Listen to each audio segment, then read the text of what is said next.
சென்னையில் சிஎன்ஜி எரிபொருள் மூலம் இயக்கப்பட்ட மாநகர பேருந்து ஒன்று நடுவீதியில் தீப்பிடித்து எரிந்தது. இதனால் பொதுமக்கள் அச்சமடைந்தனர். சென்னை மாநகரில் இயங்கக்கூடிய பேருந்துகள் அனைத்தும் டீசல் எரிவாயு மூலம் இயக்கப்பட்டு வரும் நிலையில் 4 நாட்களுக்கு முன் சிஎன்ஜி எரிவாயு மூலம் இயங்கக்கூடிய பேருந்துகளை அடையாறு பணிமனையிலிருந்து மாநகர போக்குவரத்து கழகம் இயக்கத் தொடங்கியது. இந்த பேருந்துகளில் ஒன்று அடையாறிலிருந்து கிளம்பியது. அப்போதே பேருந்தில் லேசான புகை வெளிப்பட்டது. உடனடியாக பயணிகள் அனைவரும் பேருந்திலிருந்து இறக்கிவிடப்பட்டனர். புகையை அணைப்பதற்கு தீயணைப்பு கருவிகளை அங்கிருந்தவர்கள் பயன்படுத்தினர். ஆனால் அதற்குள் பேருந்து தீப்பிடித்து எரியத் தொடங்கிவிட்டது. சம்பவ இடத்திற்கு தீயணைப்பு துறையினர் வருவதற்குள் பேருந்து முழுவதுமாக எரிந்துவிட்டதாக கூறுகிறார்கள் நேரில் பார்த்தவர்கள். 2 பேர் தான் இருந்தாங்க, கண்டக்டர் டிரைவர். அவங்க ட்ரை பண்ணி பார்த்தாங்க, அவங்களால அணைக்க முடியல. கொஞ்சம் கொஞ்சமாக வந்து அதிகமாகி போச்சு. அப்புறம் தீயணைப்பு அந்த பெட்ரோல் பங்கில் 4 பேர் வந்தாங்க, அவங்க அணைச்சி பார்த்தாங்க, அணைக்க முடியல. அப்புறம் கடை எதுவும் இல்லை, என்னால் முடியல, என்ன பண்ணுறதுன்னு. வெளியே நிறையா பொருள் இருக்குது, டக்குனு எடுத்து உள்ளே போட்டுக்கிட்டு கதை மூட்டை உள்ளே இருந்து நான் உள்ளே இருந்து தான் பார்த்தேன் என்ன பண்ணுதுன்னு. மொத்த பஸ் எரிஞ்சிச்சு, மேலே இருந்த பஸ் எல்லாம் இருந்துச்சு, நல்லா கீழே இல்லை. டயர் எரியல, எங்கள் நினைப்பாங்க மேலே வெளியே இருந்த போர்டு எல்லாம் எரிஞ்சு போச்சு. அணைக்கும் போது அணைக்கல, புகை புசு புசுன்னு இருந்துச்சு. அப்புறம் எல்லாம் ஓடுனாங்க, பக்கம்லாம் ஓடினாங்க. நாங்களும் கடையை மூட்டு போட்டு ஓடிட்டோம். ஓடின பிறகு ஒரு 1/2 hour கழிச்சு தான் ஃபயரிங் வந்துச்சு. பக்கம்னு எரிஞ்சிச்சு. எரிஞ்ச பிறகு ஃபயரிங் வந்து அப்போ அவங்க தான் அணைச்சாங்க.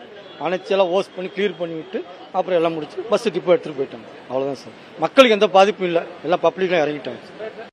உலகம் முழுவதும் 1,50,00,000 வாகனங்கள் சிஎன்ஜி மூலம் இயக்கப்படும் நிலையில் மாநகர பேருந்து எரிந்ததற்கான காரணம் ஆய்வுக்கு பிறகே தெரியவரும் என்கிறார் வேதியியல் துறை பேராசிரியர் சிவராமகிருஷ்ணன்.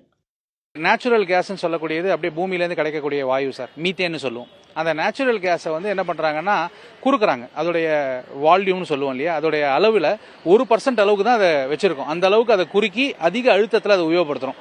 அப்போ அதோடைய அட்வான்டேஜ், அதோடைய தன்மைகள் என்னவா இருக்குது அப்படின்னா, மற்ற ஃபியூவலை விட, பெட்ரோல் டீசலை விட நீங்கள் வந்து நேச்சுரல் கேஸ் உபயோகப்படுத்தும் போது, கம்ப்ரஸ் நேச்சுரல் கேஸ் உபயோகப்படுத்தும் போது சத்தம் கம்மியாக இருக்கும்.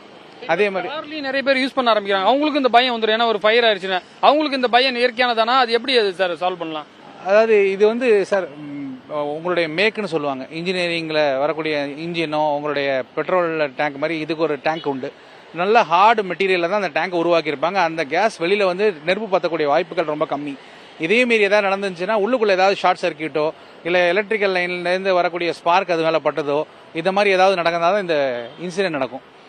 சோதனை அடிப்படையில் இயக்கப்பட்ட சிஎன்ஜி எரிபொருள் கொண்ட பேருந்தில் ஏற்பட்ட இந்த விபத்தை அடுத்து இதில் உள்ள பிரச்சனைகளை ஆய்வு செய்ய வேண்டியது அவசியமாகி இருக்கிறது. விசாரணை என்பது தற்போது நடைபெற்று வருவதாகவும், இந்த பாதி நிலையில் எரிந்த பேருந்து என்பது அடையாறு பணிமனையில் தற்போது விசாரணைக்காக வைக்கப்பட்டிருப்பதாகவும், தொடர்ந்து இது குறித்த என்கொயரி நடைபெற்று வருவதாகவும் எம்டிசி அதிகாரிகள் தெரிவித்திருக்கிறார்கள். புதிய தலைமுறைக்காக ஒளிப்பதிவாளர் கிருஷ்ணாவுடன் ரமேஷ்.